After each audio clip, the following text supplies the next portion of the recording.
Assalamualaikum warahmatullahi wabarakatuh. Pada kesempatan kali ini, kami dari kelompok 5 kelas 3 A2 Manajemen akan menyampaikan sebuah materi video presentasi mengenai perusahaan e-commerce Alibaba.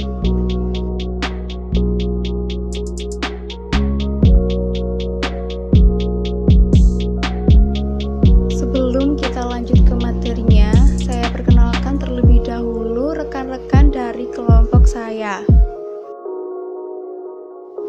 Yang pertama, saya sendiri Hamidah Fani, NIM 19201020153. Lalu berikutnya Anindita Putri Ramadhani, NIM 19201020157.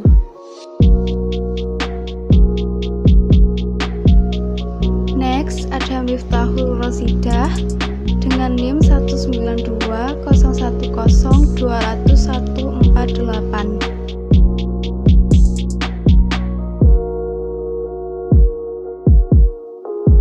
Lalu ada Rosa Devi Fitrotin Ilmi, NIM 19201020429.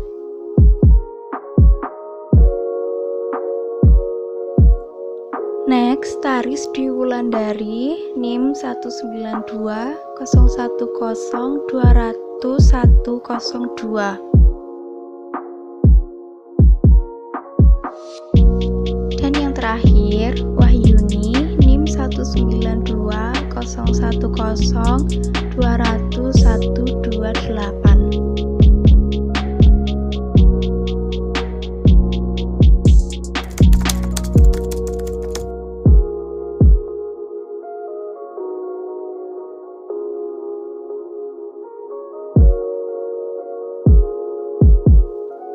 Sejarah Alibaba. Alibaba adalah induk perusahaan dari e-commerce fenomenal Alibaba.com. Situs web yang berasal dari China ini dioperasikan sebagai layanan bulletin board bagi perusahaan untuk memposting, membeli, dan menjual dalam proses perdagangan. Pada bulan Juni 1999, Jack Ma dan 17 kawan pendiri lainnya membentuk perusahaan induk, yaitu Alibaba Group, dengan meresmikan situs webnya dalam bahasa China yang disederhanakan untuk melayani pasar daratan Cina. Keberhasilan Alibaba di kancah e-commerce dunia tak lepas dari peran pemerintah China yang memaksa masyarakatnya untuk menggunakan produk teknologi informasi IT dalam negeri untuk menggantikan produk-produk IT populer seperti Google, YouTube, Facebook, WhatsApp, dan sebagainya. Faktor lain penyebab keberhasilan Alibaba adalah mereka mengawalinya dengan produk perdana e-commerce berskala internasional.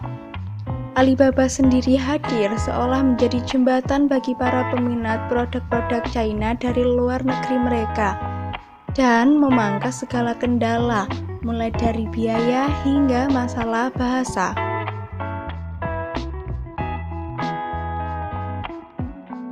Perlindungan sistem informasi Alibaba. Untuk menjaga keamanan dan privasi data milik perusahaan, Alibaba meluncurkan solusi manajemen aplikasi asli Alibaba Cloud yang disediakan oleh Alibaba Cloud Container Service for Kubernetes atau ECK dan Alibaba Cloud Container Registry atau ECR untuk membantu bisnis mengakselerasi dan mengamankan pengembangan, penempatan, dan manajemen dari aplikasi secara hemat biaya. Alibaba Cloud pun tetap menjaga data pengguna sebagai prioritasnya. Salah satu upayanya adalah dengan meluncurkan Alibaba Cloud Security White Paper 4.0. Ini merupakan kerangka kerja keamanan untuk perlindungan 360 derajat di dunia nyata cloud. Hal ini memungkinkan enkripsi end-to-end pada cloud publik. Alibaba Cloud juga meluncurkan fitur bernama anti-boot alias fitur perlindungan untuk para pelaku bisnis online dari pencuri data, mata-mata, spam, dan perentas yang berusaha mencuri informasi pengguna. Untuk penyimpanan awalnya, Alibaba memberikan 3 layanan baru, yakni 1. Hybrid Backup Recovery merupakan layanan pemulihan data dengan solusi sistem pencadangan yang murah dan mudah bagi para pengembang. Yang kedua, Decided Host adalah layanan yang bisa digunakan oleh institusi regulasi seperti institusi keuangan. Yang ketiga, Smart Access Gateway yang merupakan hasil kerja sama dengan China Unicom Global, sebuah perusahaan pengembang perangkat lunak untuk jaringan area luas.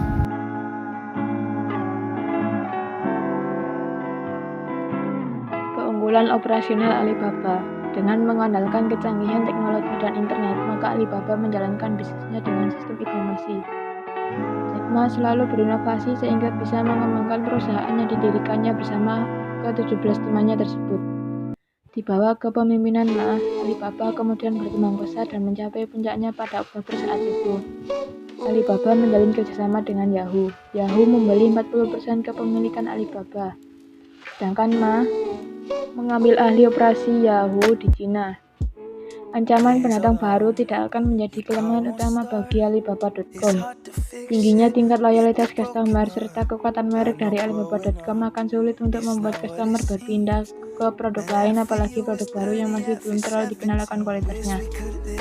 Selain itu, jaringan distribusi yang kuat yang sulit untuk disaingi bagi pendatang baru. Dibutuhkan waktu yang lama, biaya yang banyak, serta SDM yang ahli dalam proses pembuatan serta pembangunan jaringan distribusi. Sedangkan pendatang baru umumnya tidak memiliki modal yang terlalu banyak dalam awal mula terbentuknya. Maka dari itu, sangat sulit bagi pendatang baru bila ingin mengambil alih pangsa pasar dari Alibaba.com. Kedekatan pelanggan bila dilihat dari supply chain management atau SCM. Kekuatan pemasok Alibaba.com memiliki beberapa saluran distribusi yang beragam sebagai salah satu fasilitas bagi konsumennya. Hal tersebut mengurangi kekuatan tawar-menawar dengan pemasok, karena Alibaba.com tidak hanya memiliki satu pemasok, namun lebih untuk menjalankan proses bisnisnya. Kekuatan tawar-menawar pemasok ada ketika pemasok tersebut memiliki batasan volume dalam proses distribusi. Padahal Alibaba.com sangat tergantung akan banyaknya volume. Hal ini secara otomatis akan mengurangi keuntungan dari pihak Alibaba.com karena harus menyesuaikan dengan volume yang ditetapkan oleh pihak supplier. Banyaknya jumlah pelanggan dari Alibaba.com mengakibatkan kekuatan tawar-menawar konsumen cenderung terbatas. Selain itu, banyaknya jumlah produk yang ditawarkan oleh Alibaba.com dengan berbagai macam jenis membuat konsumen berani membayar lebih atas hal tersebut. Jack Ma percaya bahwa suatu bisnis bisa bertahan lama jika tetap masih memiliki pelanggan, sehingga ia selalu menomorsatukan pelanggan dan ini menjadi salah satu kiat strategi marketing Alibaba.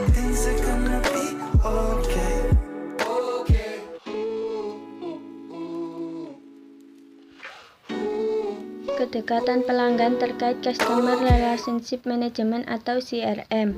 Saat ini Alibaba melayani 730 juta konsumen aktif per tahun khusus untuk pasar Cina. Angka tersebut belum termasuk 130 juta konsumen aktif dari bisnis retail perusahaan di pasar internasional. Pertumbuhan Alibaba akan terus berlanjut karena perusahaan makin fokus menjangkau konsumen di daerah-daerah pelosok Cina. Di Indonesia sendiri, Alibaba mengumumkan peluncuran data center ketiga dan pusat scrubbing data pertama di Indonesia pada awal tahun 2021. Langkah strategis yang diambil tulang punggung teknologi digital dan intelijen Alibaba Group ini adalah demi menjawab permintaan pelanggan di Indonesia yang terus bertambah karena banyak dari pelanggannya yang meningkatkan adopsi cloud dan mengembangkan strategi transformasi digital. Hanya dalam waktu 3 tahun, Alibaba Cloud telah menempatkan 3 data center di Indonesia. Alibaba Cloud Indonesia membangun data center pertamanya di tahun 2018 dan data center kedua di tahun 2019. Setelah data center ketiga didirikan, Alibaba Cloud akan memiliki 64 zona ketersediaan di 21 wilayah di seluruh dunia. Selain itu, penyediaan layanan komputasi awan terpercaya dalam event Alibaba Cloud Summit Live 2020, Alibaba Cloud juga mengungkapkan rencananya untuk membangun pusat scrubbing data pertama di Indonesia. Layanan ini akan membantu pelanggan Indonesia, terutama pelanggan di sektor keuangan dan game, untuk melindungi dari serangan siber serta sebagai bentuk perhatian Alibaba kepada pelanggan. Kesimpulan, jadi dapat kita simpulkan untuk memajukan bisnis seperti perusahaan Alibaba ini, kita harus mampu berpikir kreatif dan inovatif untuk mencari strategi bisnis online yang tepat. Untuk mencari ide kreatif, kita bisa belajar dari banyak pembisnis yang hebat, misalnya Jack Ma ini. Menurut dia, usaha kecil dan menengah di Indonesia sebenarnya banyak menghasilkan produk berkualitas. Sayangnya, banyak yang belum mengetahui bagaimana strategi penjualan produk-produk tersebut ke berbagai negara. Jack Ma berkeyakinan bahwa internet akan bisa membantunya untuk memperbesar usaha dan menjembataninya untuk masuk ke pasar global. Ia memiliki prinsip bahwa bisnis tidak hanya ada di suatu negara saja, akan tetapi bisa dilakukan di semua negara. Apalagi dibantu dengan kecanggihan teknologi yang semakin meningkat. Strategi bisnis online lainnya yang dijalankan oleh Jack Ma adalah selalu berinovasi dan kreatif. Ia tidak cepat puas pada satu ide saja. Jack Ma selalu mencoba berpikir dan memutar otaknya agar mendapat ide-ide terbaru dan kreatif untuk perkembangan Alibaba. Sekian, terima kasih.